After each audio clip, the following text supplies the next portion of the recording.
Magandang umaga, ako po si Benison Estareja. Meron muli tayong update regarding po sa ating minomonitor na si Typhoon Julian with international name na Kraton as of 5 in the morning, araw ng Huwebes.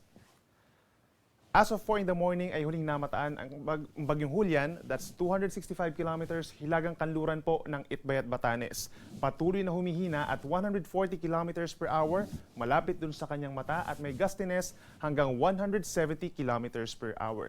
At mabagal pa rin po itong kumikilos pahilagang silangan at less than 5 kilometers per hour lamang po yung bilis nito.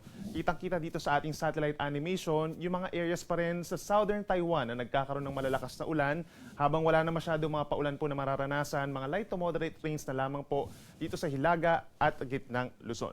Samantala, kitang-kita naman sa ating satellite animation itong mga kumpul ng ulap, mga kulay pula, minsan mga thunderstorms po ito na malalakas dahil pa rin sa easterlies o yung hangin galing sa silangan, particularly the Pacific Ocean, kaya't magbaon po ng payong kung lalabas ng bahay.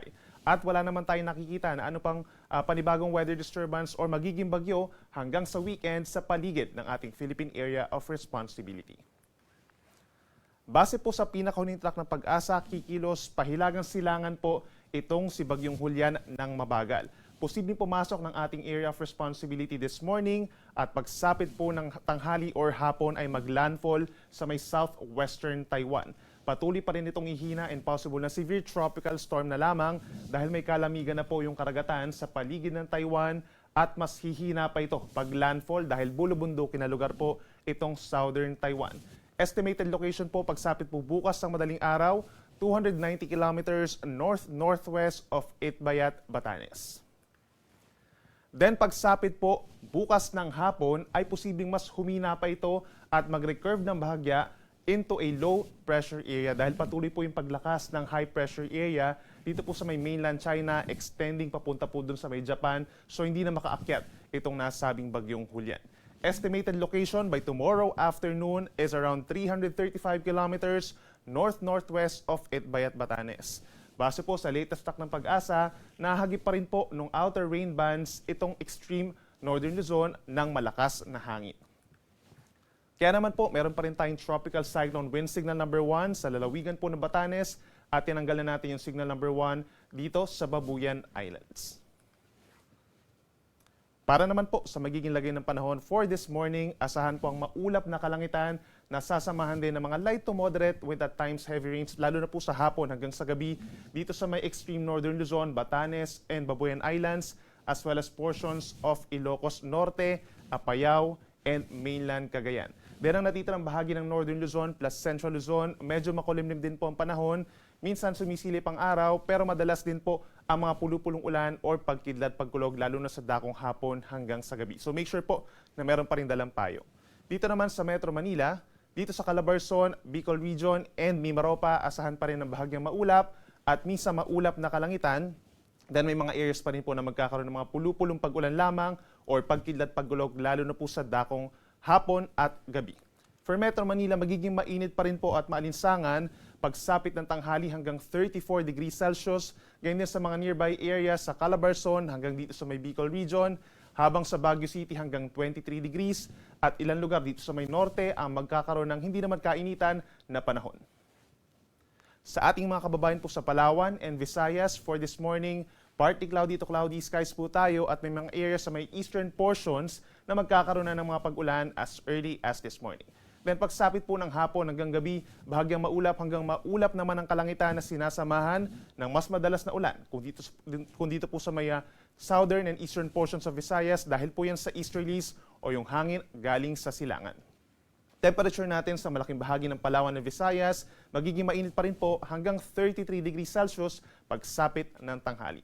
Then sa ating mga kababayan po sa Mindanao, tulad ng nabanggit natin kanina, may mga areas na as early as this morning hanggang sa tanghali ay magkakaroon na po ng mga pag-ulan. So make sure po na meron tayong dalang payong at laging magantabay sa mga thunderstorm advisories and even rainfall advisories po ng Pag-asa. Mataas ang tsansa ng ulan within the next 24 hours sa may Davao Region, Caraga Region, and Soc-Sabjen na sinasamahan ng minsan malalakas na mga pag-ulan. Habang dito naman po sa natitirang bahagi ng Mindanao, mga pulupulong mga pag-ulan o pagkidlat pagkulog pa rin ang inaasahan sa umaga hanggang sa gabi. Temperature natin sa Zamboanga hanggang 32 degrees Celsius, habang sa may Davao and Cagayan de Oro hanggang 33 degrees Celsius. Sa ngayon po, tanging dito na lamang sa may Batanes, meron tayong gale warning. Epekto na rin po nitong si Typhoon Julian, hanggang 4.5 meters yung taas ng mga pag-alon for today. Then sa natitirang bahagi ng Northern Luzon and baybayin po ng Central Luzon, naglalaro from 2 to 4 meters pa rin ang taas ng mga pag-alon na siyang delikado pa rin po sa mga small sea vessels. Dito naman sa may Southern Luzon, down to Mindanao, asahan pa rin ang banayad na karagatan. Minsan po or madalas po nasa 0.5 meters lamang po ang taas ng mga alon. Pero kapag meron tayong mga thunderstorms, lalo na po sa bahagi ng Mindanao, posible itong umakyat sa higit 2 metro.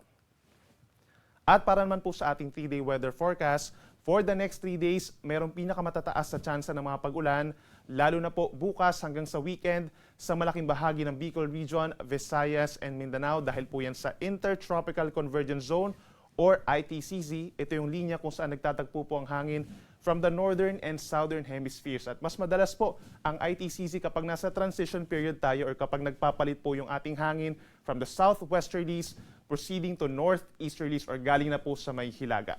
Ang natitirang bahagi ng Luzon, particularly sa may extreme northern Luzon, asahan pa rin po bukas ang minsan makulimlim na panahon na sinasamahan ng mga kalat-kalat na ulan and thunderstorms, habang ang Metro Manila and the rest of Luzon pa, asahan naman ang bahagyang maulap hanggang maulap na kalangitan sa susunod na 3 araw at may tsansa lamang ng mga saglit na ulan at mga pagkidlat pagkulog. Sunrise po natin ay 5:46 a.m., sunset 5:44 p.m. Yan muna ang latest mula dito sa Weather Forecasting Center ng Pag-asa. Ako muli si Benison Estareja. Mag-ingat po tayo.